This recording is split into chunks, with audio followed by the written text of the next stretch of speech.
Oh, could I have a bit of light? I just need to see the notes. That's all. Good, just have a light here.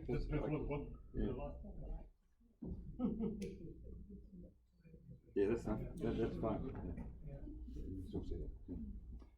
Ki te whakamoi miti ki te atua, mō nā manakitanga, mai nā awhina ki a mātou.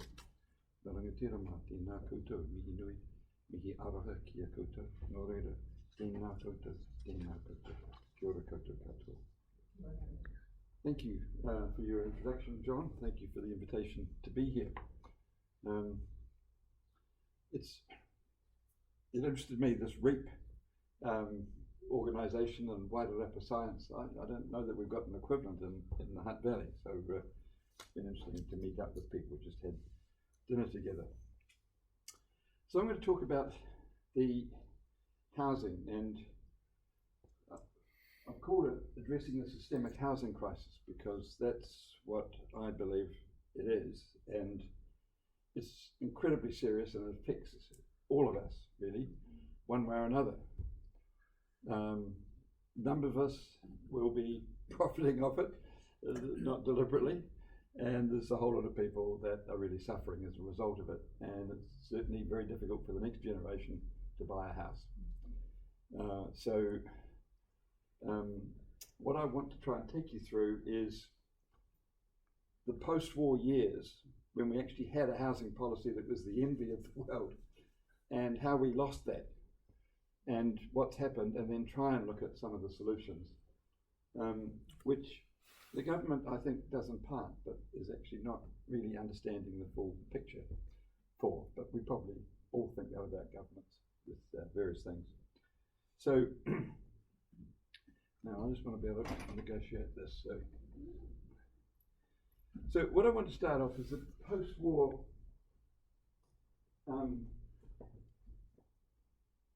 housing that was focused on home ownership. It's quite interesting, really, when you look at what's happening now. We came out of a war where, everything had to be rebuilt again, just a bit like what's happening with COVID. And yet, over a period of time, there became an agreement between both parties, both sides of government, that New Zealand and Australia did the same, but we were different from many other countries. We'd become home-owning democracies. And the way they did in New Zealand, and many of you will remember these things, and probably some of you participated in them, there were 3% loans provided for ex-servicemen initially with the State Advances Corporation. Can people remember the State Advances Corp? Yeah. And then in 1958, civilians on lower incomes were granted 3% loans. And this is when the State Advances Corporation, when the actual rate, so it was subsidised by government, was 4.75%, and then later 5.5%. People were also able to get the deposit, so you didn't actually have to save anything. You got the deposit if you capitalised your family benefit. I mean, you didn't need to have children, I suppose, but you could capitalise the family benefit. And even in state houses, you were able to buy them. So you got into a state house, you only required a 5% deposit and you got a 3% loan. So this was the basis of the post-war arrangement, and it happened with National and it happened with Labour to such an extent that from 1960 to 1986, governments paid 1.5 billion, 1.5 billion every year on average. You can see some years it went over 2.5. They paid 1.5 billion, this is 2017 dollars, right through to 1986 there, from 1960 to 1986. They were paying a lot before 1962. And these were all in home ownership products. Now I'm labouring this because we've got to a situation today where people feel that home ownership is not possible. But in actual fact, this was post-war time. This was a really hard time for our country. And yet, that's what they did. And what you can see is, when they got into that neoliberal, this is the Roger Douglas stuff here, start coming down, Ruth Richardson, and then they just stopped investing in those. And this is the basis, this is the problem. I'll come to this green line in a second, that's something quite separate. But this might, in my view, is where the crisis began and why it's continued. Because there hasn't been an investment in ownership. And there's a huge underestimation of the difference between ownership and renting, which I'll go into in this talk. Now, this green line speaks about something else. This is what they call lower quartile value. So, what used to happen is quite a proportion, in fact, it was about 33% of builds, new builds, were in what they call lower quartile value. Lower quartile value is the bottom 25% of income levels. So you'll know these houses. I mean, I grew up in them.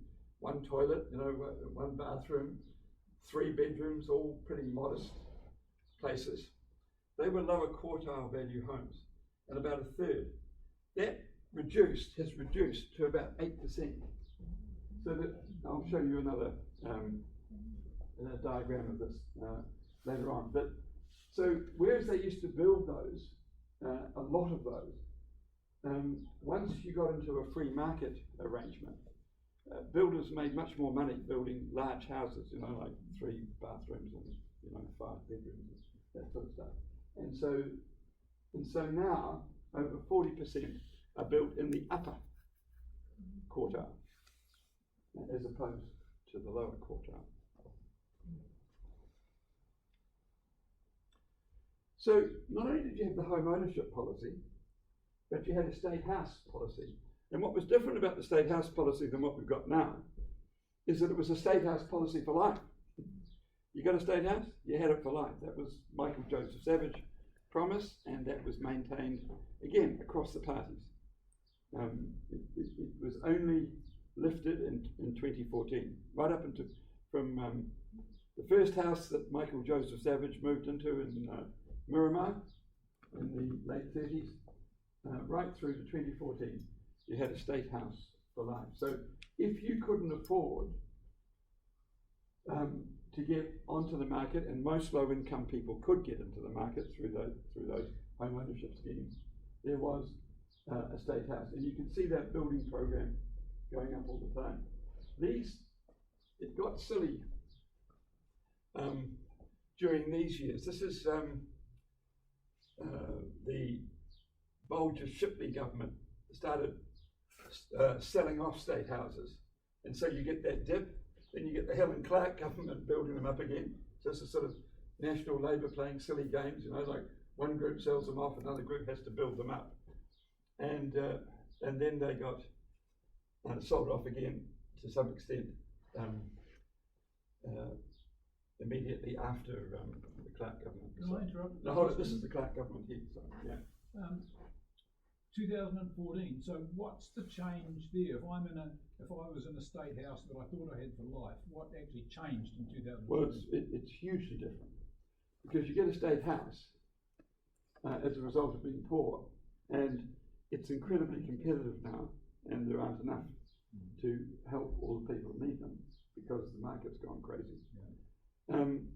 And then when your kids have left, you're no longer in as much need as far as they're concerned as a sole parent with 3 kids. So you get moved out and you get just moved into the market. So we're getting quite a lot of homelessness amongst older people, and they're forced into these terrible rental prices after that. I mean, there are problems with the state house for life, because the person who's living there for life then often has their kids who have grown up there, and they're still in the house, some of them, with grandchildren. And it becomes unclear how you deal with all of that. But it was, that was the policy, and that was the difference. So this is about upper and lower quartile. So here's your lower quartile line, going from just 33% down here. And here's your upper. This is the richest 25%. That's where all the builds are going. So it's not just that we don't have a sufficient supply. we don't have sufficient supply of lower quartile value homes, which is not often made clear. So, I mean, that's all part of it. The market was supposed to solve all these problems, but when you let it just run riot, these sorts of things happen. Okay, so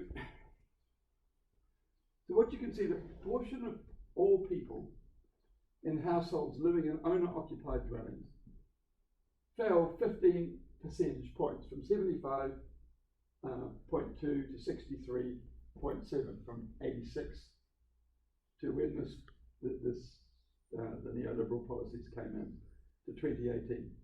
And successive governments since then have not really addressed it because it's so expensive to address. It's a huge thing for governments.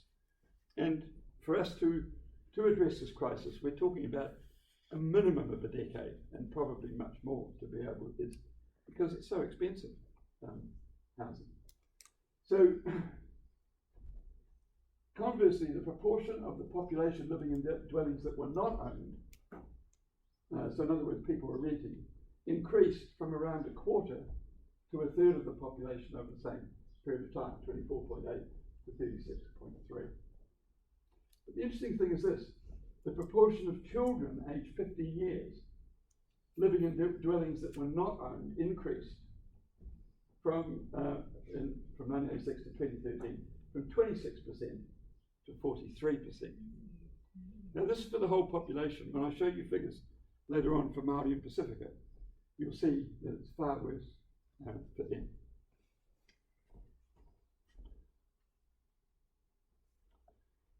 Now, here's another part of trying to understand what's going on. What we've got is people that basically farm houses. So housing has become, whereas it was a home for people, a home where you experience intimacy, where you're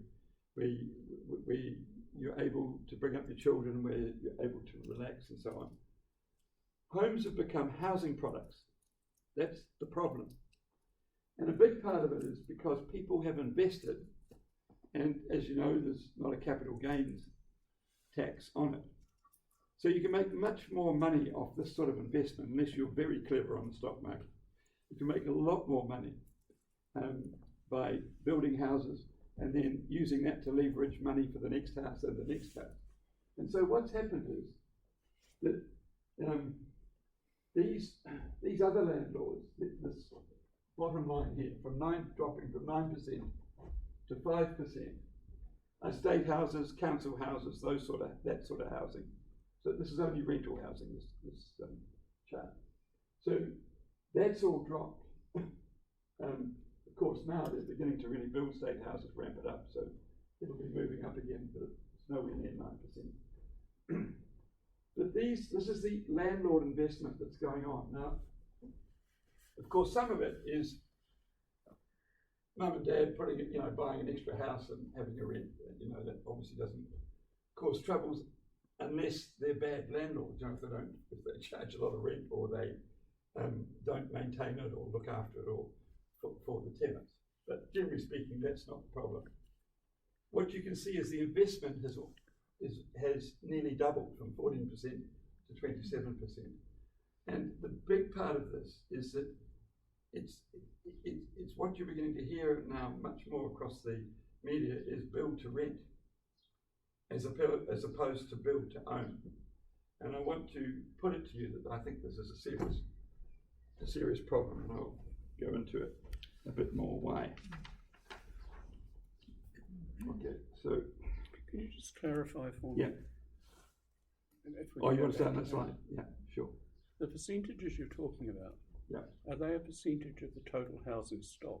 No, these are just the rental stock. Well, where's the other considerable amount, 58%? There's 5 plus 27. Well, that's a lot of 32. Home ownership. So it is. These are the percentages that's the percentage of the total housing. Oh yeah, the total housing. Yeah, sure. Okay. Sorry, I see what you mean. Yeah, I'm just showing the rental stuff here as a percentage. as I'll show you, at the moment still, Pākehā ownership's about 57, and they're the biggest chunk of the population. It's just when you see the figures for Māori and Pacific, you'll see what's happening, and now it's really eating into Pākehā families as well. You said a moment ago that build to rent is a bad idea. I mean, on the face of it, sounds to me like a good idea. Is that something you're going to elaborate on? I am. I'm not saying that build to rent, I'm not actually meaning that build to rent is a bad idea. I think that build to rent, if you come back to this slide, what I'm concerned about is that the market, as people can't afford home ownership, the tenures collapse down on each other. So people are then forced into private sector rents, and they're getting ramped up because a lot of people are making a lot of money. They're making a capital gain, and they're lifting the price of rents all the time. And that's part of the systemic problem. But yeah, you'll see more of this as we go on. Okay. So what governments tend to say, and even a whole lot of experts say, is, oh, it's just a problem of supply. Well, I don't think it is just a problem of supply. It's a problem of supply of lower quartile value, as I've already said. It's the critical part, which is not being said enough. That we need to be building affordable houses, simpler houses for that people can start off in, or very often they stay there for the rest of their lives, and they always worked in the past. And they can be done with much better insulation and whatever than what happened when we were growing up. But over the same period, the private rented dwellings have almost doubled, indicating not only a fall in home ownership, but also an increase in housing as an investment product. Now these groups are really driving what's going on. And unfortunately the government's putting so much of their investment into emergency housing, transitional housing, and state housing. And so they're encouraging the private sector to do more of this investment, build to rent. And they could be, in actual fact, incentivizing build to own, not necessarily the whole house, but shared equity, rent to buy schemes, these sorts of things. I'll talk more about them shortly. Can I? Sorry, yeah. Ask some question. But you've got an important value statement behind your discussion yes. so far about the advantages of home ownership as against rental. Now, why do you see such a value in home ownership? Because you do talk about the advantages of stable rental, but New Zealand has an enormous culture about own your home. Yes. But why? Yeah. Why don't we have a? Well, I'm going to go into it a bit later on, but okay. But I'm happy. No, I'm happy to do it now because it's a really, really important point. You see, Northern Europe has very strong tenancy laws. They control rents, and if you are a landlord, you cannot evict a person apart from one of three things. They wreck the house, they don't pay their rent, or the landlord themselves, not other members of their family, the landlord themselves moves into the property. So that'd be true of Holland, Germany, Scandinavia, those sort of countries. And that's what everybody looks to, you see. And they have rent controls. So it doesn't get beyond a certain proportion of average income or median income. Now, New Zealand, I've worked this field for 4 decades, and I've tried to bring in Northern European tenancy laws, and it just doesn't work in Australia or New Zealand. When we're doing presentations over there, they say exactly what you're saying to us. And look, our Prime Minister said, not only she wouldn't bring a capital gain tax in when she was in the previous government, but she wouldn't do it at all over this time. It's because of this massive pressure coming from private landlords. And it's that middle group of people who have a big investment, and they can go left or right in an election. And so both parties, appease that group. And it's actually criminal that we don't have a capital gains tax. We do have the bright line test, of course, but get some of it. But yeah. Charles, isn't the issue that about 20% of that 36% are earning less than $45,000 a year? Isn't it that most of the people that are caught in the bottom end of the market are people that just simply can't buy their way out because they don't have the income? Yeah.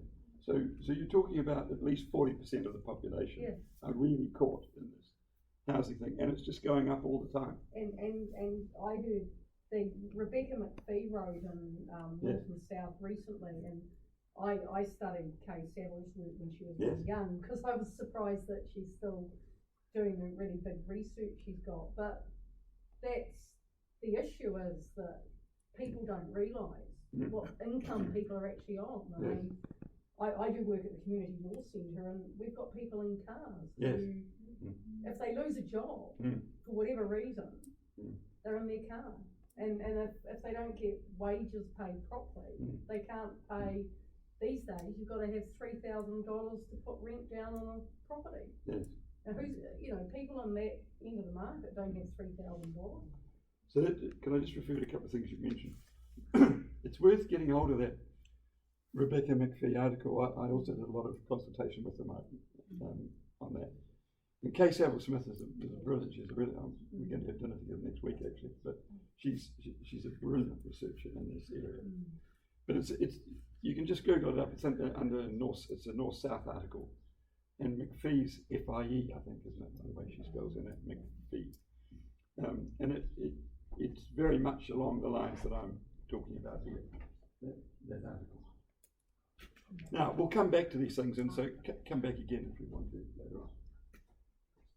So, asset stripping Māori Pacific people. Changes in home ownership patterns show Māori Pacific owners their owner-occupied dwellings fell at a faster rate. So for Pacific people, they've dropped 35%. Now you just imagine what it is for a community. Their home ownership rate has dropped 35%, and for Māori it dropped 20%. It's actually remained much the same right through to 2018. European park yards have experienced the highest home ownership rates. In 2018, their rate was 57.9. Māori was down to 31, and Pacific people down to 21. Now this isn't a preference. These are people that have lost assets.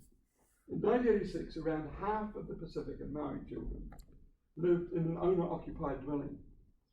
By 2013, the proportions were 38.5% for Maori and 28.5%, nearly half, for Pacific people.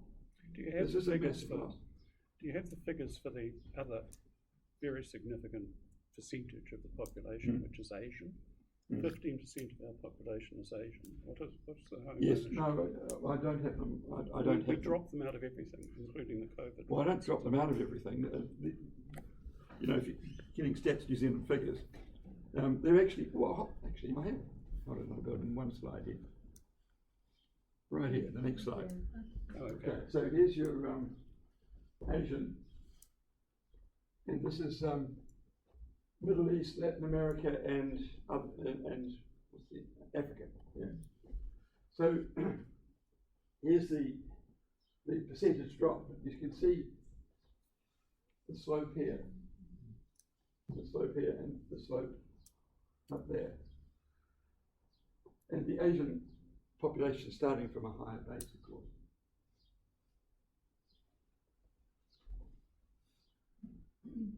Okay. So here's the other part of your answer, the answer I'd give about home ownership. And I think this is really not understood.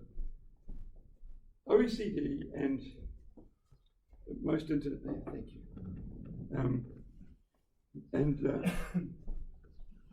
World Bank and these sort of organizations measure equality in two ways: income equality and asset and wealth equality.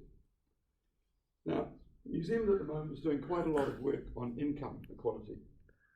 So reducing the inequality. The last budget, moved a lot of money into the hands of beneficiaries because they were in terrible levels of poverty. And they work hard to do that. But when it comes to wealth equality, in fact, the only way that poor people get any equity, any wealth or asset is through housing. And that's true in all democracies like ours. If what you're paying each week or each month or however you're paying each fortnight is actually building up an asset for you, then you share the equality much more. When we forget about home ownership, we get into this mindset that, it doesn't matter, we can just give people rental homes and they can become stable. They're not stable because they're owned by private investors. And even they're not stable in the state because the state doesn't maintain. We know the stories about what goes on in state houses. They don't maintain them adequately because they're operating from a central Wellington base. They don't work well regionally. And I mean, we need state houses, but they're not they don't solve the problem. And the sort of pragmatic Kiwi thinking that we often have is, we just get a roof over their heads and that's okay. But the difficulty is it doesn't last. It's not sustainable over time. And the critical thing is we are increasing asset inequity and wealth inequity all the time. And this is what we didn't do. We did the opposite after the Second World War. So, and this is the other part. Owning and renting is very different.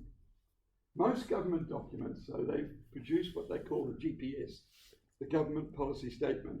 This is the HUD, the Housing and Urban Development Ministry, the new ministry, has produced the GPS. This is the government policy statement for the policy for the next 20 to 30 years.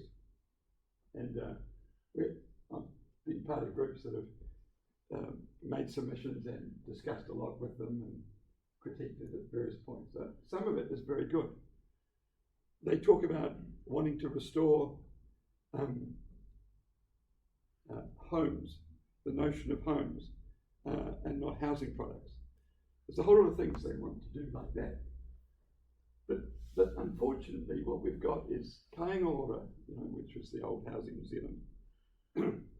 Kāinga Ora and developers are basically working, hand in glove together.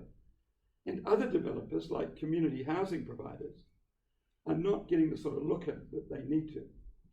So if you take the UK, for example, in England, 10% of all housing is actually housing associations. These are not-for-profit community providers. They're brilliant. Some of them have portfolios larger than the whole of Kāinga Ora in New Zealand. And they're building all the time at high quality. We have groups in New Zealand that can do this. The New Zealand Housing Foundation, whom Stephen Tyndall funded from Auckland, Stephen Tyndall from the Warehouse, has done 3 lots of builds, 1 in Christchurch and 2 in Auckland, of 300 houses at a time, really good quality housing. They help people into shared equity and home ownership things. All the profit they make goes back, they just pay wages to their staff, and then all the profit goes back into creating more houses. Now, these groups need building, capacity building. They're not even 1% of the market in New Zealand, of the housing stock at the moment. And if they could get much more support, and we could build the capacity, it would moderate what goes on with developers, and it would provide people with proper care, so that when they go into shared equity or rent to buy, they're still connected to the person. If they become unemployed or they have difficulties, they provide pastoral support to give them a mortgage holiday or whatever it is they need to help them through. Charles, has there been a stock take of the number and the distribution of these community housing providers around New Zealand? Yeah, they're a very small percentage. So you hear of Queenstown Lakes did a whole lot of really interesting work. The New Zealand Housing Foundation does a lot of those developments for the Tamaki Housing Trust developments in Auckland. They've done groups, like 300 within those very large developments. And there's quite a number of Māori providers that are building at quite a small scale for their iwi. Not just on traditional land, but also in the cities. Yeah. So would most of the housing that those organisations are working with, are they more in that area where you were talking about earlier at the beginning, when you talk about that more affordable end of the market? So they're not houses that are going to be the big homes with big number of bedrooms and big number of bathrooms. Oh, absolutely. Yeah. They're building, so I know the Queenstown Lakes project was about worker housing. Yeah, worker housing. They just simply didn't have it. And they use leased land. Yeah. So it's been worked with the local council. It's a very good example of ways in which you can get it, and so that people can buy equity in it. So these groups do both renting and equity and shared equity schemes. Now you said they at present make up 1% only of the housing market, and you said they need support. But I mean, what kind of support? Okay, so Kāinga Ora provides the investment and the incentives for developers. So Kiwi Build was basically a subsidy for developers to try and, they had a crazy idea which many of us advised them against, and it proved to be disastrous, and we lost a minister over it, Bill Twyford. I mean, it was an investment. It was a subsidy for developers to build affordable housing, but they kept moving the affordable up to 500,000, 600,000 beyond what people could do, and it just didn't work. And Twyford lost his job as a result of that. Now, some of that money has been put into what they call progressive home ownership, which is for community housing providers to do, but they don't incentivize it enough. So you could build capacity by, so if you're a community housing provider, the whole incentive is to get people into rents, because you can get the income related rent subsidy that you get in a state house. So if I'm, say, the family centre where I work, if we decided we'd do a development and put it out to rent, we could give it, we could take in MSD's poorest people, and the government would pay the difference between what they pay, 25% of their income, and a market rent. So it's a financial product that works, like community groups can do that. What they're not doing at the other end is providing a similar affordable incentive for home ownership products like shared equities and rent to buy, so that people could progressively begin to own more of what they're doing, and the money they're paying out, that they would get something back for themselves in asset terms. So what happens at the moment is we've got real problems with the banks. The banks don't, so say one of your kids couldn't afford a mortgage. I dare say there must be quite, in any normal gathering of New Zealand, there's a lot of people who've got kids who couldn't afford a mortgage, 100% mortgage. But they might be able to afford 50%. So if the government, who can borrow really cheaply, much cheaper than the rest of us, goes in and buys the house and sells half of it, half the equity, a lot of people could actually afford that 50%. The problem is the banks say, oh, look, we're not going to loan on that. And the government needs to be working with the Reserve Bank to actually make that possible. It's really simple. And what happens is, of course, some houses will drop in equity, but the vast majority, as we know, will increase in equity. And the government will maintain their half or have it gradually bought off them. They won't lose the capital asset. It will gain. Everybody gains. It's a much better way of thinking. It is really hard to get this across to ministers, I tell you. We talk to them a lot, and they say things like, well, it's not our job to give people equity. Yeah. For heaven's sake, both parties did this for decades, after the war. But isn't that the premise that there was a state bank? In a sense, like when I was growing up, people talked about the state giving out the loans or helping people on property. Now, a 26-year-old can get a $750,000 mortgage in Wellington, but most banks won't look at people over 40 or 45. There's a whole skew. And so building societies are doing a lot of the social work because the banks aren't looking at people who get divorced late in life that start all over again. So one of the things that's really important to understand around here is that the poorest street in town, you could get a bare section for $50,000 2 years ago. That bare section is now worth $250,000. The house on it there's probably 30 builders in Masterton, and only one of them will build houses for less than $400,000.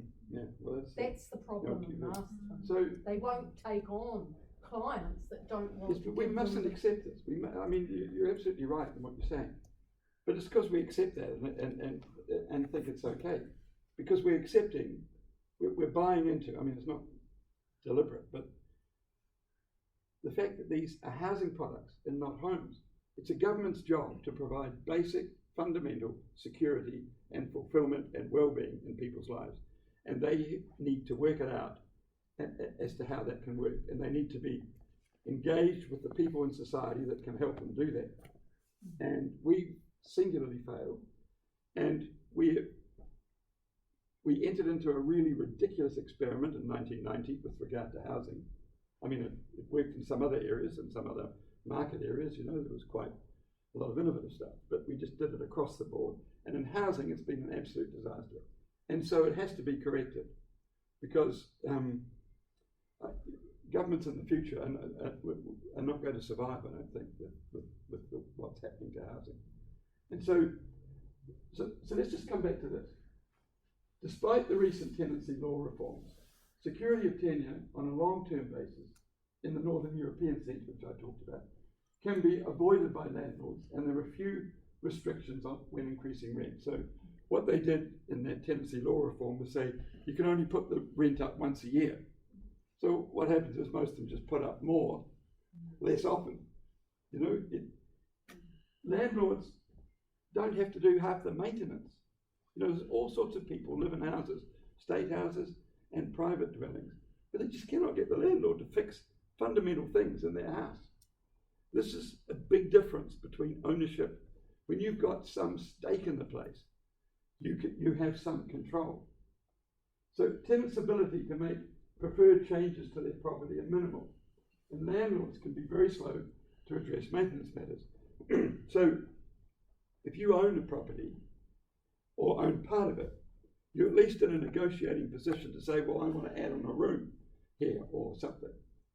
You can put up pictures where you like. You can do all sorts of things that get constrained by landlord.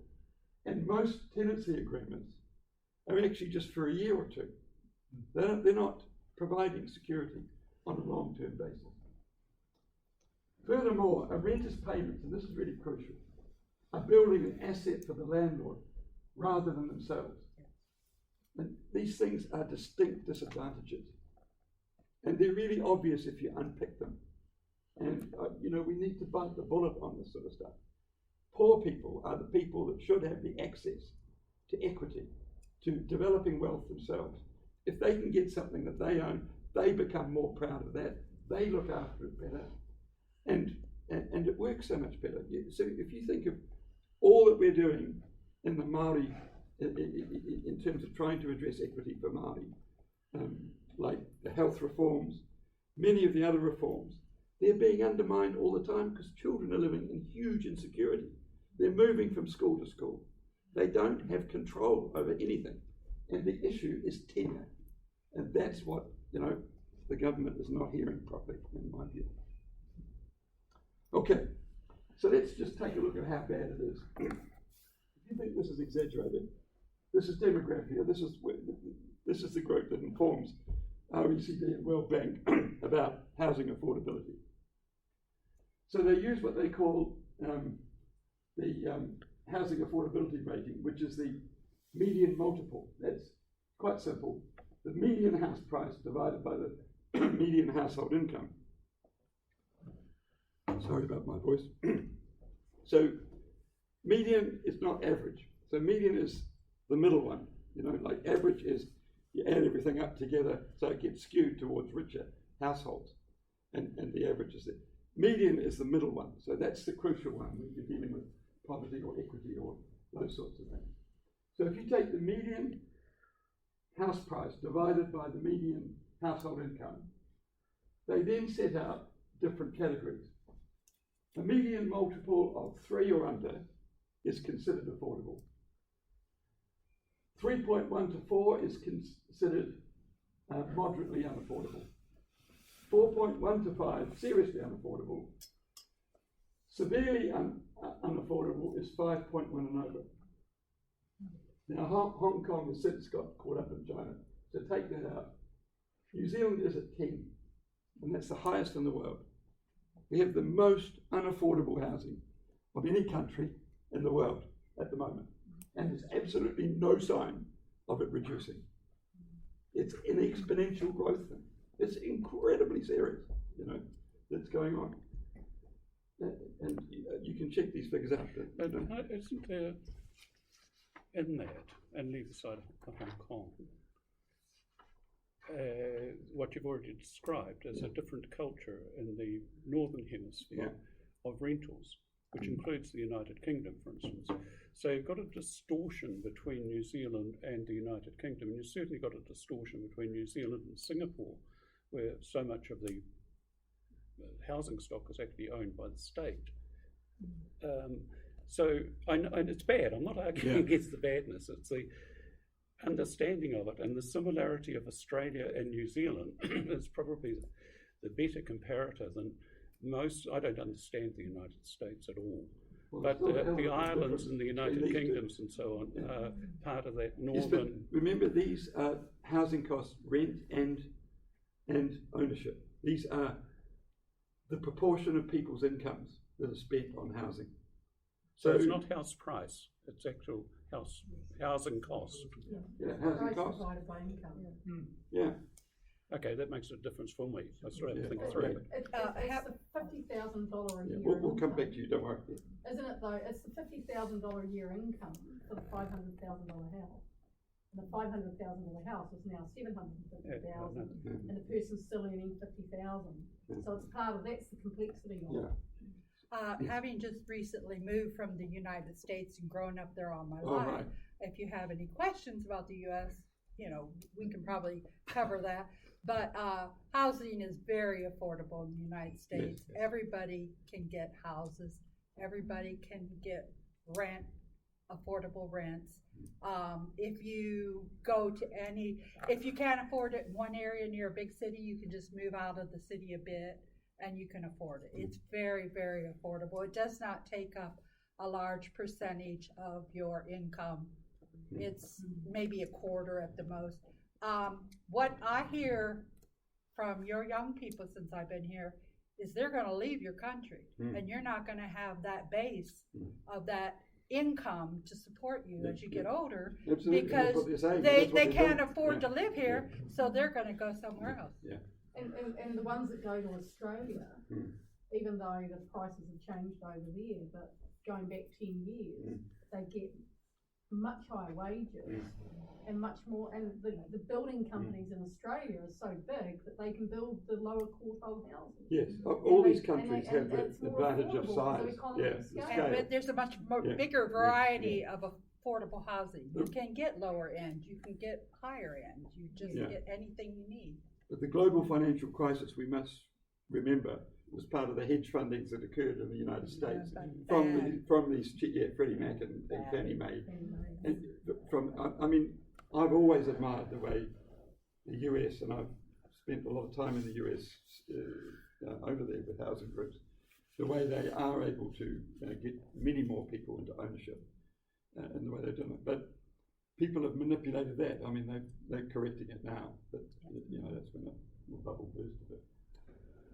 Okay, so here just more on this income stuff, income in relation. So here, this is, if you take a lower quartile rent, so this is not a median rent, this is half a median rent, the bottom 25%. So at 25%, this is the way the rent track has gone. The green line is the average weekly wage for employees going here. So you're getting, and this is the CPI, you realise the consumer price index, our normal measure of inflation doesn't take housing into account, which I think is crazy. It doesn't. Whenever you hear the CPI, housing is not included, and that's another problem. But anyway, that's the way it is. So you can see that sticks down here. That's, we're hearing fruit and, all our grocery trades, but it's not housing. So this is just at the lower end. You can see how housing inflation is so much higher than income inflation. And here you'll see it more so. So here's Wellington here, Auckland here. Look at the difference. I mean, this is housing price, the housing price index and the average hourly earnings. And this is what's happening all around the country. So the one at the top left is the average over New Zealand, isn't it? Yeah.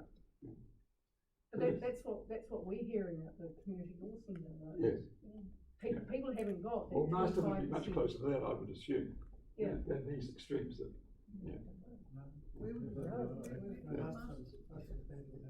So this is totally crazy. I mean, we accept these things, but we mustn't. This is not sustainable. Our kids won't have houses. This is basic security we're talking about. This is what Bryce Wilkinson has said in Yes. his recent report, Yes. which amazes me because he's agreeing with Thomas Piketty, Yes. which I would never have thought of Bryce Wilkinson doing. Yes. But Well, Piketty's been great on all this stuff. Piketty's terrific. He's also drop dead handsome. The question, I mean, both of them are saying the same thing, Yes. which is the inconsistency. The problem is the solution. Yes. How do you get to that? Okay. And Well, here in the Wairarapa, I know a couple of property developers who are quite honest about it. Yes. There's no point in looking at them. Mm. They're there to make money, Yes. and they don't make money on social housing and No. affordable housing. No. They can make all. So governments are going to set up the appropriate incentives. They've got to be much smarter. And some of that work is going on in HUD, the Ministry for Housing and Urban Development, but it's not as sophisticated as it needs to be, and it's got a long way to go. But one of the things that you said before, Charles, Yeah. you said that we're accepting it.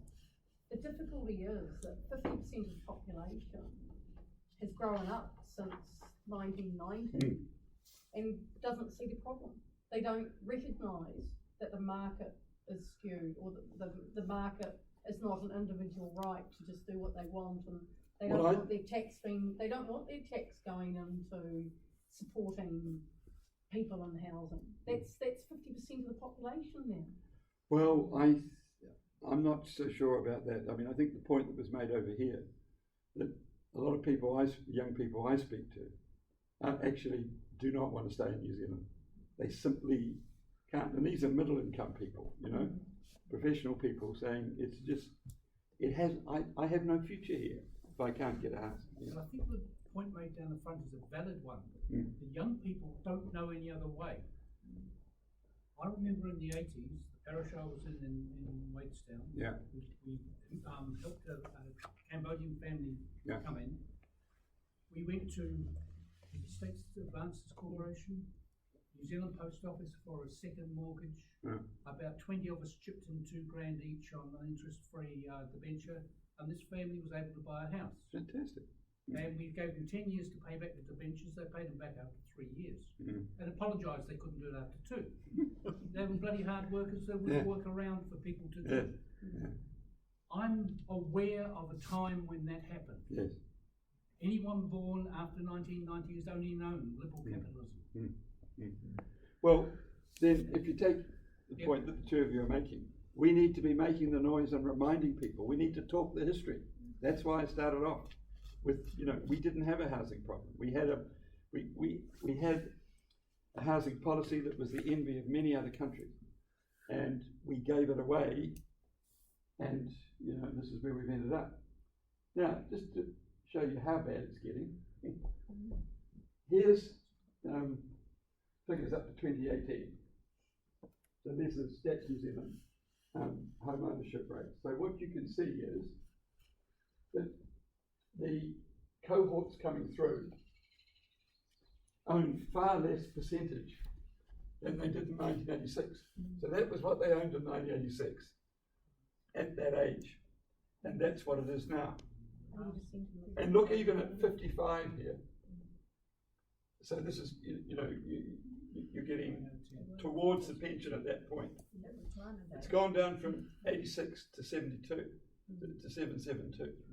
But what we're going to get now, these people, more and more people are going to be dependent on rent, and we're going to have a lot of poverty because superannuation was devised during these years. It was devised in the post-war years, where it was assumed that people would either have a state house for life or they owned their own home and paid off their mortgages then. Housing was not built into that as a major cost. And these cohorts are coming through, and that's going to become a major cost. So already we're getting homeless older people more and more, but it hasn't begun to bite like it's going to be.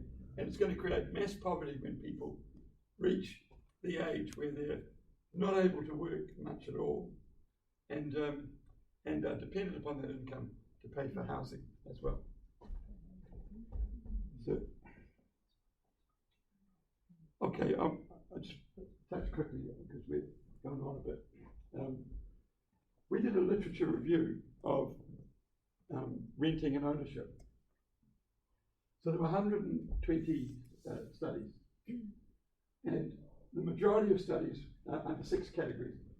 The impacts of renting and ownership, 2 forms of tenure, on health, employment, crime, welfare, wealth, and education. And they all showed that home ownership demonstrated statistically significant positive effects of home ownership. That is, the majority of studies did that. Not all of the studies did it. Some found no significant relationship, but none of them found a negative relationship with home ownership.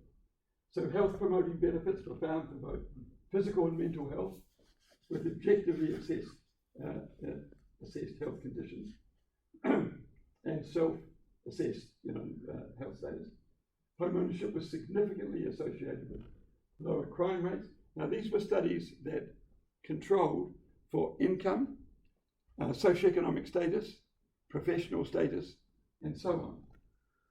And yet they found these results. The children of homeowners also showed significantly higher educational attainment. So these were international studies around the world. So they included, some of these Northern European countries. They included a lot of studies in the US, because they do so much research over there. A minority of studies found no significant effect in these areas, but nothing found a negative effect. But these are associational findings, aren't they? Not causal.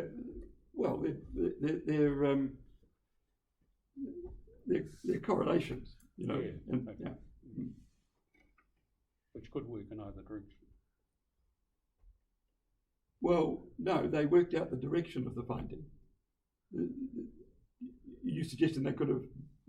Well, people who commit less crime and have better health are more likely to have home ownership. I mean, it's a round of which causes Yes. which. I don't want to go into it. Yeah, Sorry, yeah. I don't want to distract. I keep on distracting. Yeah. One of the things I think though is they did control. Many of these studies controlled, and we named all the ones that did, for socioeconomic status, income, and so on. So it's not quite as simple.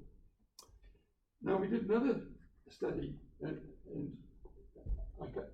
it's not time to show you. I'll show you one slide to illustrate what it's about.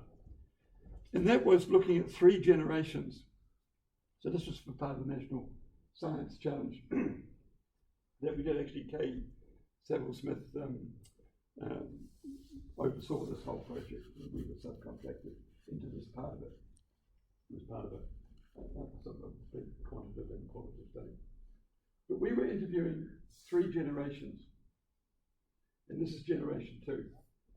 And this was the effects that they were saying, being brought up, owning a home or in a secure rental. That was when they had a rental for life. The impact for them of their general well-being. They said it helped a lot, helped a little, made no difference. Now, I've used the well-being one, but we did the same for education, employment, health, and ability to generate assets. And we got similar results for all of those. And what we found was that generation 1, which was sort of post-war generation, immediate post-war generation, had a lot of faith that would help. The second generation actually experienced it much more. And the third generation was a bit like what you were saying. They weren't experiencing it, so they couldn't really answer the question. So I just want to begin to sort of tie this up now and get to the conclusion. So this is the final slide before 2 slides of the conclusion. What I think is the problem is this, is that we're putting our resources at the moment here. It's about 8 billion going into these areas. And we need that. There are people desperate. You see them in the streets. And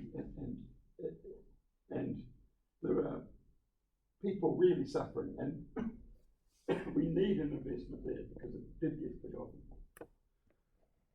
But as long as we don't invest at this end,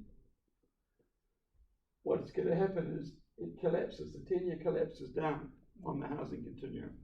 And we're continually at the bottom of the cliff as opposed to preventing it happening. The more people we can start getting into assisted ownership and having a stake, the greater the stability we're going to have in our society and in the housing market. And so what it requires, in my view, is not actually rocket science. It's finding ways to get people into, we've got to have a massive house building program, which we've got, but unfortunately it's all going down that end. We need it going to this end as well. And what we need to be able to do is to get people to get benefit for themselves in asset or wealth terms, so that they've got stability and that they can make decisions about their lives and stay in places. If you've got shared equity in a place, you cannot just be moved up. You know, where I live in Noah Hut, they just, in Pomari and Nainai, they just decided, Housing New Zealand corporations it was then, decided to do massive developments. They just moved people out. And people went to school. We did a whole study for Te Puni Kokore on it. People had to take their children to different schools. They were moved away from their extended families, and also it's terrible. You can't do that when people have got this sort of stake in the ground. So we've got to put the same level of investment that's gone there in here to start saving the situation, as long as it continues to go there primarily. Now the government will say, well, we're doing it, and they are doing some shared equity, and they are doing some rent to buy, and they are doing some progressive home ownerships, and they are helping some community housing providers, but they're minuscule scale, and it's just to shut people like me up, you see. Where they're really putting it in is here, because unfortunately the Labour government likes to control the investment, and they continue to own the investment down that end, and they're not putting faith in people in the way we did post-war to build their own equity, and that is a philosophical difference, and so it's something you might want to debate. So, conclusions. We have a well-functioning and secure housing policy operating very successfully post-war, based on the view that New Zealand, like Australia, was a home-owning democracy. Agreed across the parties, the investment was put into it. Both left and right governments invested heavily in affordable home ownership products. The idea was all New Zealanders had access to affordable and secure housing, either through home ownership or a state house for life. This policy mix was undone by the neoliberal reforms, and again, this was both sides of the house, you know, again by Labour, carried on by National. In the late 80s onwards, when the seeds of our current crisis were sown, without the investment in home ownership products, the rates of home ownership declined substantially. Lower quartile LQVs were built less. Property investors' ownership of housing stock doubled, almost. Key groups have been seriously disproportionately affected, the very groups that all the other policies are trying to help at the moment. But if they're undermined in the home, you know, the whole basis, you know, it's not going to work. Supply dwindled, and there's been a widespread loss of security and unaffordability throughout Aotearoa. And this is my last slide. This crept up on unsuspecting governments. I mean, I'm trying to be kind. Both left and right, until a perfect storm was created. The current government is investing a lot, but it is skewed to the emergency, transitional and state housing end, which I think is a problem. I think it's a serious problem. That helps, but it needs an equivalent investment in the progressive home ownership, rent to buy scheme, shared equity, deposit help, low fixed interest loans. There's a heap of things that could be done that would help people, and you'd think that would attract the National Party in particular, because it throws people on their own resources. And you'd think it would attract the Labour Party because it would actually help the lower income groups. You know, they've both got things to gain from it. We need to reduce asset wealth inequality. That's what's growing. That's a serious graph that's going like that. Inequality is going like that in terms of wealth and assets. And that should be a warning sign to us. In New Zealand, middle and lower income households who gain wealth through purchasing their own home in our sort of, lower income households, middle and low income, they gain wealth through purchasing their own houses. They don't go to the share market, they don't have surplus for a whole lot of other things. They gain their wealth through housing, and that happens in all like democracy. So we also need to facilitate the building capacity in the community housing provider sector. Kāinga Ora and private developers control together too much of the development that Kiwis depend on. CHIPS, community housing providers, are capable of much larger developments, and all their profits could be ploughed back into housing. So those groups, like I said, the New Zealand Housing Foundation, who get contracts from the government to develop 300 houses, can actually develop 1,000. And once they develop 1,000, they'll be able to develop 5,000. And that they're not seeing this as important enough. They also offer pastoral support for households with mortgages and difficulties like unemployment or getting into debt or what do you suggest would be a way for them to be able to see that more clearly? Sorry? What can be done to help the government see the need for what you're talking about? You can never get a government minister to sit down long enough to actually take them through a slideshow like this. So you get into, debates with them for periods of time. Yeah. And many of us work with groups. I mean, we do contracts that actually evaluate a lot of what government departments do, and we feedback that way, and people are talking. But it's got to have the public really not accepting things and calling for change, and politicians do respond to that. I mean, in the end, they want to be voted in, and unfortunately, housing is complex and it's expensive, and so there's not the knowledge widespread in the community, and so there isn't the push. We tended to accept it. We accepted all those reforms in 1990 for ages, and while they worked in some areas, they certainly didn't work in housing. On the subject of accepting it, there was a very telling comment by, I'm pretty sure it was Liam Dan, in an article he wrote in the paper maybe a couple of weeks ago, and he said, rather than seeing the values of our houses go down, we'd be happier to step over homeless people in the street. I hope that's not true of all of us, but sadly it must be true of some. Yes. But people don't see them. I mean, part of the problem is, how many people in the room know that there's one state house in Martinborough? One state house in the whole of Martinborough. And the woman in it's on MSD support. I'm surprised there's one, because the Well, state houses exactly. were all sold Because off, the house is now worth given to over the $1 land million. trust. It's I a mean, 3-bedroom house. That's part of the policy issue that Kieran McAnulty foresaw, is continuously confronted with, that there isn't a state housing enterprise in the Wairarapa because it was closed down. And the CHP equivalent here struggles, frankly, to get a positive image, partly because it's focusing on people that people don't identify with. But they're not building. The problem is our public housing is a trust.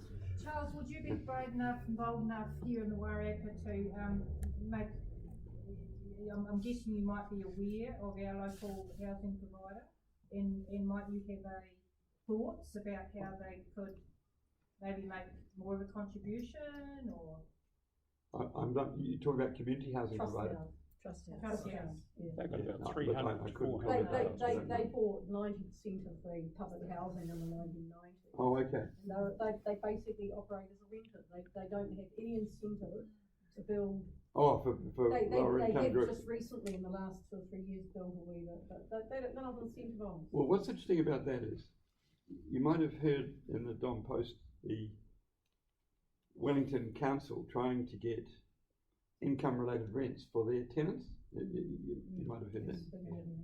See, what happened is, the same thing happened in Lower Hutt as what happened here, as you've just explained it. Council, right through this home ownership period, the post-war period, council's got a massive amount of investment to build houses at very low interest loans. And then, when they got into difficulties in the 90s, they sold them off and didn't use that money for housing. They just used it to deal with their debts. And that's why the government will not allow council groups to have income-related rents. So what Auckland and Christchurch have done very smartly is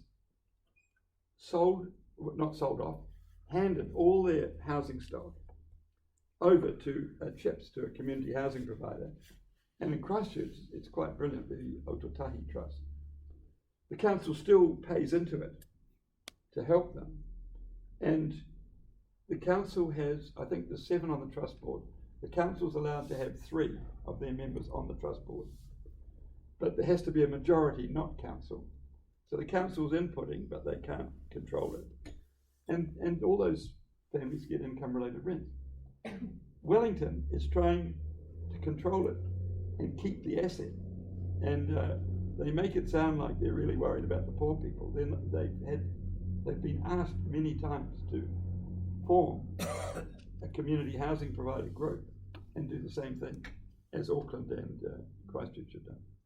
So that's what should have happened with that group too, by the sounds. The council here are investigating just that sort of model Are they? now with some Right. senior housing. Yeah. Senior housing. Charles, aren't you talking about several things here? And it seems to me that's part of the problem in the Wairarapa, and I'm not a Wairarapian, though I live here and have for quite some time. We're talking about people who, for instance, were disadvantaged by, and I think it was disadvantaged, by deinstitutionalisation. So we've got a whole lot of people who have significant mental health problems and social adjustment issues and so on, who are here. And there's some focus being put on them through supported housing and so on. But we've got a group that you talk about, which is the materially disadvantaged, the poor people, really, who don't necessarily have those issues. They may have stress and anxiety and that sort of thing, but they don't have profound psychotic concerns and stuff, who have a different response, but we just tend to treat them all as the same. These are the homeless or the housing disadvantaged, but they're different groups and they need different responses. They do. But this slide here is really important with regard to the important point you're raising here. This here is quite important because many of these people have got mental health problems And there's also got people coming out of prisons, but most of the prisons are actually mental health problems too. You know, they're related to addictions, serious addictions, and just the society has gone too fast. And we used to be able to look after many of these people by giving them jobs on councils or on railways or all sorts of, all that went, you know, with this efficiency drive. And these people couldn't keep up. I mean, we get heaps of these people at St. Peter's. So you're quite right about that. And isn't the red where they put them in a motel? Well, this is, not just motels. They're also building places. I mean, COVID actually, that first lockdown, we actually housed them all for a period, a lot of motels and stuff. That has proved not to be sustainable, so they're building a lot of stuff here. And places like the Wellington City Mission are doing some fantastic things of trying to move people up the scale, including the mental health ones too, who with the right sort of support can actually get into specialised housing that can work for them in sustained ways. And we see that. But what is crazy is when you've got people in the upper lower classes and lower middle classes, which is the other group you're talking about, not being able to get, you know, if they're unstable too, you've got this whole massive instability in your society. So you need to build strength here in order to stop everything collapsing down to this level. Which is what, I mean, in Masterton, what you will see, and I think most people would have a picture of the homeless and those with housing difficulties. It's guys sleeping in sleeping bags under verandas outside shops. Most of them are at that left-hand end. Totally, the majority of the people with housing difficulties, the correct response is what you were just talking about, the subsidised. They're the people whose children in particular are living in gross instability. But it's also Hundreds people of in families living in motels in Masterton. Hundreds of them. Of their own choice or put there by MSD. MSD, that's the most only of the option motels they've make got. money off it. Well, if you haven't got a lot of state houses, that's inevitable. It is, And we've got a house for the homeless that we're running at the moment. Hang on, I'm telling you something. Stop. We've been told that there is no way that our people, it's a house where we are trying to transition them into normal rental. We've been told that there is no way that they will ever be able to live in a place on their own. So we have to try and teach them how to live with other people so that they will be able to go into a flatting situation that's shared. But then you get to HUD, Housing and Urban Development, who will not fund houses that have shared facilities. And so we're in a conundrum, you know. And I said, do you mean we bring people in off the street from sleeping under the bridge, and we have to put them in a place where they have their own kitchen and their own bathroom? And they said yes. And I said, well, it's not going to happen. So we are doing a deal with HUD at the moment. But, Good. So complex. I mean, some of these people have so many problems. Oh yes, absolutely. That they've got to actually be in their own house because they start racking each other up. Absolutely, you know, but others can have shared facilities that really work. And you could have, you know, social workers that look after a number of these things. You know, a team of social workers over time. I mean, the mental health services in New Zealand have been absolutely appalling, and they've put a lot of money aside, but they have not achieved a lot yet. But there's hope that there is. I mean, Andrew Little does seem to be genuinely trying to do something. There's a long way to go. Sorry. Oh, yes. There's three relatively modern social conditions, and I'm wondering if there's been any work done on whether they have much influence on availability of housing. The first one is the quite fluid way that relationships work these days. Every time there's a split, at least one party needs to find another place to live. Another is to do with a direct result, I think, of the inequality that you're talking about. And we see a little bit of it here in the Wairarapa, I noticed. One is those that have the means buying up cheaper houses to use as their own holiday homes, right? And someone mentioned Martinborough before, and that happened quite a bit there and starting to happen in Featherston. Another is we're living in a much more mobile world, and there seems to be a lot of people, and again it applies here in Wairarapa, but I know it applies elsewhere as well, where people live in two places. They have an apartment in the city which they use for 2 days a week and a home somewhere else. So I'm wondering if that A, skews actual dwelling figures, and B, whether there's been any work done on how that influences, if it is a significant, those three things are significant influences on the availability of housing. Well, there's another one too. People are living longer, and so that's taking up more housing for older people. So we have so many more single people in housing today than we ever used to have. But let's come back to your fluid stuff. So people are separating and divorcing and stuff like that, but they're also coming together and reforming new families too. Some of them are. So it's not just a straightforward, every time there's a separation that you need another house. I mean, while that's happening, two houses are coming together into one house because new relationships are being formed as well. Now, I'm not suggesting, hold a second, I'm not suggesting one cancels the other out, but the figures are more complex. Sorry, what was some of that? As part of that, though, if they're in ownership, they often lose the net equity. And then they get into that whole cycle. Yes, that was a problem brought up here. Yeah.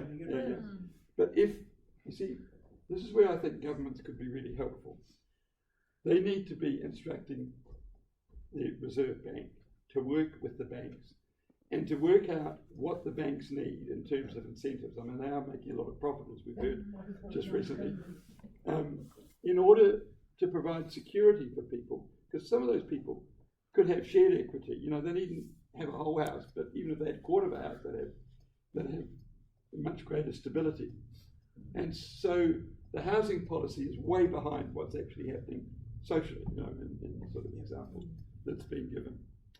So that was the first part. What was the second part of what you were saying? The two examples of where people have two houses, either because they bought an existing dwelling in the lower quartile and squeezed someone out of that market, or they're living, living in one, working and living in two places, so they have two dwellings.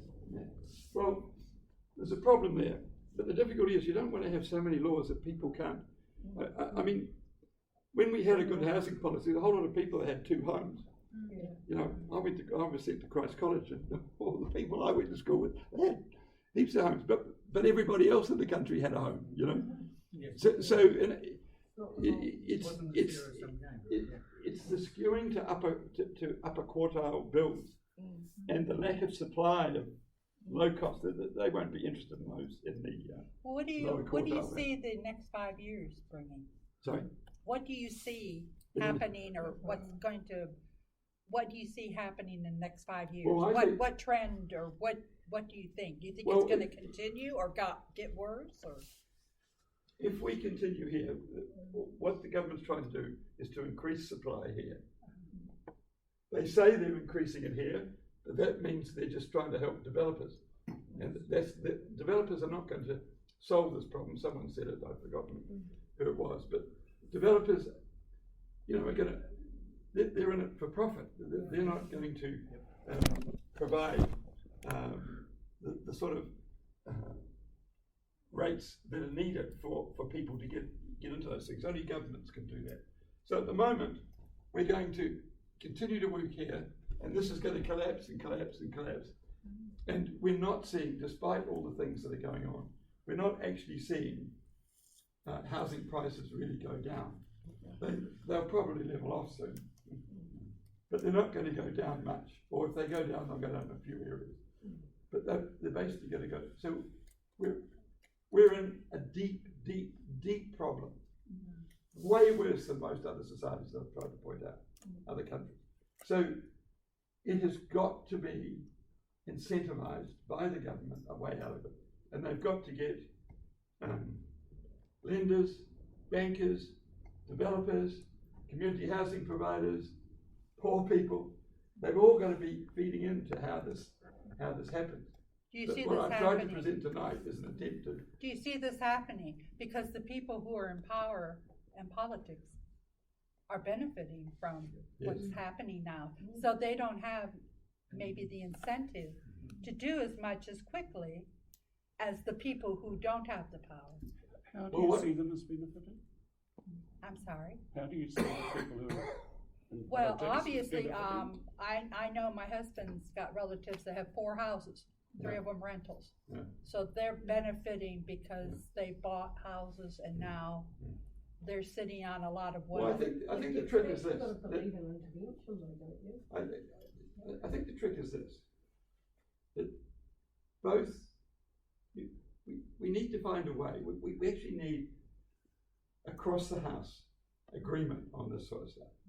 A bit like we have with most of COVID, not all of it, but most of COVID we have agreement across the house. So for national, it makes sense that people getting equity gives them independence. It's more appealing to an entrepreneurial sort of model. For Labour, addressing asset and wealth equity is a big issue for them, and just both parties have got their eye off the ball at the moment, in my view. So the government is putting a lot of money into housing. I mean, it's not that they're not investing. They're really trying to turn it around. But I just don't think it's very smart the way it's happening at the moment. I think partly that's because of I do agree with that need, that they benefit by staying in power. Yeah. I'm 72 years of age and I was brought up on the west coast of the South Island, and I can tell you the wee paradise that you had up there about home ownership and so did not apply in the sawmilling towns of the west coast I was brought up in, nor did they apply on the east coast nor in Northland. And now we've had for many years, in those areas, and this makes me very unpopular when I go home to the coast, of people wanting government to support them into better housing, when there isn't anything to support them when they are in there. There's no jobs.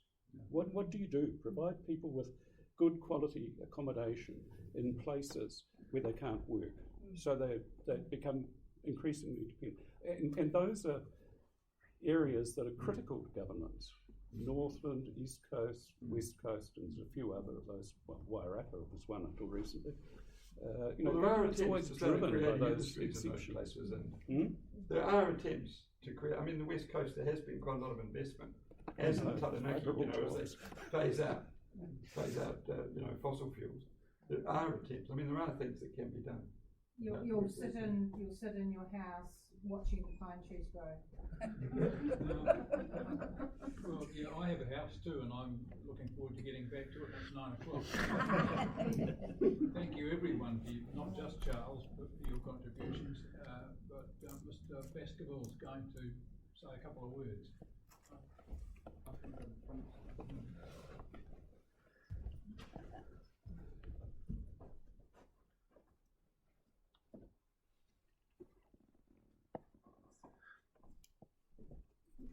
As a fellow Anglican, I've known Charles for quite a number of years. And when I saw this advertisement, I thought, Charles is talking, I must turn up. And one thing you didn't mention about him was that there was a general synod, and I should apologise to you because the Westminster parliamentary system is based on the Anglican synod. So if they're misbehaving, it's our fault that we go to the model to misbehaving. But there was a synod where in Auckland, and Charles stood up and spoke, and as a result, the 1998 Pico of Hope happened. So this guy is a really experienced shit stirrer. And I work in the gig economy as a procurement consultant. I ran a tender for Te Puni Kōkiri one time for the cleaning of their buildings. And they said, well, what would be the effect if we used living wage rather than the union wage? So we got everyone to quote on both those, and it turned out it was $8,000 a year difference to TPK to pay the living wage. Made a hell of a difference to 5 cleaners. And it's because of this guy, because he does all the work to do it. So we've been quite privileged to have him today. You really have helped me in getting a framework around this. When Charles talks about having a coherent housing policy and agreement across the House, there were parliamentarians who served in the same unit who were in National and in Labour. They had gone through a time for 6 years where they had to combine to survive. And if the guys who were in the army had wives, then they were working a farm in conjunction with the other farming wives as well. So we had a society where it was natural to work together. And there was a wee bit of a shortage. There were 300,000 British families, 300,000 British people emigrated here in that time. My father was one of the cotton carpenters. And we just needed to work together. When my father was a carpenter on Roxburgh Hydro, Central Otago was not connected to the main grid. But once there was that dam there, it was. And so there was one little power station that allocated power around everything. Everyone mucked in because we didn't have a lot. We're having to muck in at the moment because it's, you know, our lungs can get mucked up pretty quickly by COVID-19. I live in the hope that maybe with some of the parliamentarians might realise, oh, well, maybe there's some other things we could cooperate on as well. And I think that some of the stuff you gave us on the statistics there, showing how someone gets onto a hamster wheel and can't get off it because they can't get that extra money each fortnight to pay into a savings account, find a deposit. It is a grim story, so I commend you on what you're doing. Keep it at it. I'm on a working group for the Anglican Church, which is looking at all the Anglican land we have. I'm church warden in Carterton in the Anglican Church there. We've got a half acre behind our church, which was very good in the 19th century. The vicar used to graze his horse on it. Our present vicar doesn't have a horse, but we have got a roster of people who mow it. And so we're talking with Karen McAnulty because there is a shortage of 1 and 2 bedroom dwellings in the Wairarapa. And we think we might be able to squeeze maybe a dozen or more in there and go to Housing New Zealand and say, right, take these over for 20 years or whatever. And so where there's that difference, that makes them. Just don't sell Kaingaora the land. Hold No. on. I know not to trust the government. But in that same time, the diocese that we belong to has got 19 parishes who are looking at that land that's in the back. So you're wondering what might change. They're the little bits. But I think we also have to grumble at our members of parliament and say to them, hey, look, we're living in a pretty shitty country because of this and because of you. Do something. So thank you very much, sir. You're welcome. Thank you. And it was worthwhile coming out there. I hope you all enjoy.